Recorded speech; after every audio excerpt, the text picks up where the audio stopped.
Hi, I am Amarae's Rosita and I'm your host. It is a pleasure to welcome you to Spirituality Plain and Simple. In this video, we will give you the very basics on how to distinguish between what is true spiritual guidance and the information your mind is giving you. Right from the start, I will tell you that this is not always easy. If you think that you're the odd one out because you're the only one who's struggling with this, well, let me assure you that is not the case. There are many more who, like you, are struggling with this. And with more, I mean many, many more. I think it is fair to say that of those working in the spiritual field, at one point or another, we have all struggled with this. Yes, every single one of us, no exceptions. Let's start, shall we? You have three internal voices: the voice of true spiritual guidance, the voice of your mind, and the voice of your ego. Each has its place, but learning to tell them apart is essential. Well, let's go through them one by one. What is true guidance? Well, true spiritual guidance comes from a higher source like angels or spirit guides. And guides can come in many different forms and shapes, and for some of you, the communication will come from the universe itself. A big part has to do with your own belief system.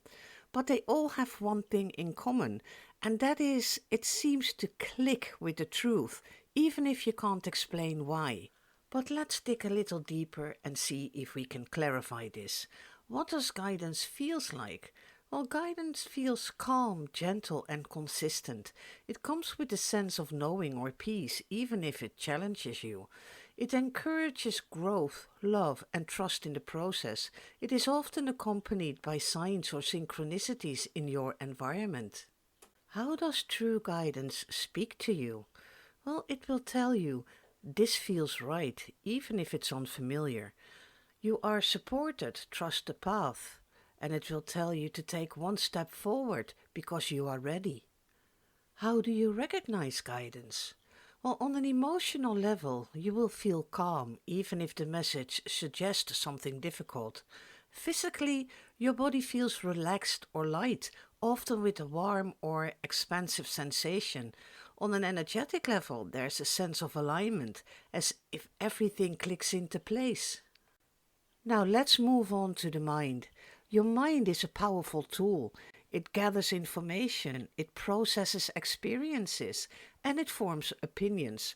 However, it can also reflect your fears, your desires, or your conditioned beliefs. The mind often relies on logic and past experiences, which can make its guidance feel less inspired and more rooted in what's familiar or expected. How does the mind feels like? Well, the mind is logical and analytical, but often overthinks or second guesses. It's rooted in past experiences or fears the unknown. The mind is practical but limited. It is focusing on what is safe or realistic. How does your mind speak? It will tell you, what if you fail? Maybe wait until you're 100% ready. Or it will say, this worked last time, stick to what you know. Or it will put doubts in your head. Are you sure this is the right thing to do? How do you recognize messages from your mind? Well, on an emotional level, you may feel restless, unsure, or trapped in a loop of what if scenarios. Physically, there will be tension in your body, like tightness in your shoulders or jaw. On an energetic level, you will have a sense of being stuck, as if you can't move forward or make a decision. Let's move on to the last one, which is your ego. And to make things clear, your ego and your mind are two different things. Ego is a part of you that seeks to protect your identity and your sense of self. It is often tied to fear of failure, pride, or the need for control. The ego craves, and therefore it tends to focus on getting external validation. What does your ego feels like? Well, your ego, it is reactive, it is defensive, it is prideful. Your ego is mainly focused on protecting your sense of self or gaining external validation. It can make you feel overly confident when it feels boosted, or deeply insecure when it feels threatened. How does ego speak to you? It will tell you, you're better than this, don't waste your time. Or it will say, what will people think if you fail? Stay here where you look good. Or, if you do this, you'll prove you're important. Well, how do you recognize your ego? Well, emotionally, you feel a strong need to be right or to be validated, or you fear judgment. On a physical level, there will be a charged sensation, either a puffed up confidence or a shrinking, insecure feeling. On an energy level, it feels heavy or loud, as though it tries to scream over the quieter thoughts and voices. Here is an example that shows you the difference between guidance, mind, and ego.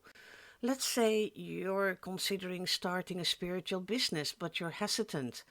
True guidance feels like a calm nudge saying, you're ready to share your gifts. Trust the process and take the first step. Your mind will say, what if you fail? What if no one wants to work with you? Maybe wait until you've taken more courses. And your ego will tell you, if you succeed, people will finally see how talented you are. Or, don't do it, you might embarrass yourself. Here's one more example. In this scenario, you are considering a career change. Guidance will feel excited but calm, and you might already notice several signs that relate to your decision. Your mind will try to convince you to stay in your current job because it's what you know and you know what to expect. Your ego will tell you you deserve better and that your current boss will regret losing you and maybe even will offer you higher wages for you to stay on. They are just examples, and I hope it all starts to become a little clearer by now. But just remember, true guidance leads you with love and peace. The mind analyzes but can overthink. The ego reacts from pride or fear. And keep in mind that recognizing the difference between true guidance, the mind, and the ego is a skill that will grow with practice. Here are a few extra tips that you might find useful. Number one, tune into your body. Your body often reflects the truth before your mind catches up. Number two, pay attention to the energy behind the voice. True guidance is quiet, steady, and loving. Your mind is busy, anxious, or overly practical, while your ego is reactive, defensive, or even prideful. Number three, ask questions. When unsure, pause and ask yourself, is this thought loving or fear-based? Does it feel expensive or limiting? Am I seeking validation or acting out of insecurity? Number four, look for repetition. True guidance often repeats itself gently over time through nudges, signs, or synchronicities, while the mind and ego may jump from one argument to another depending on the mood.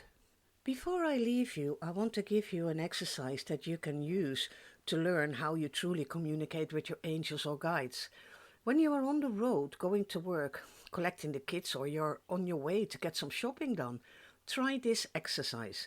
Invite your angels or guides to help you with this. And whenever you approach a T-junction, ask your spiritual helpers, which way will the car in front of me go? It goes without saying that you should do this before they use the indicator.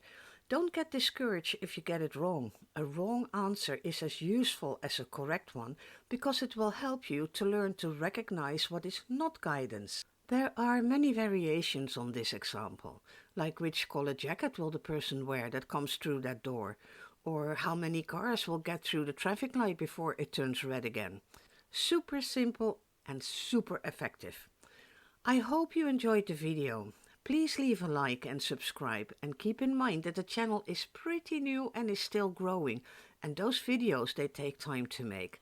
You can leave any suggestions for a topic in the comments. Bye!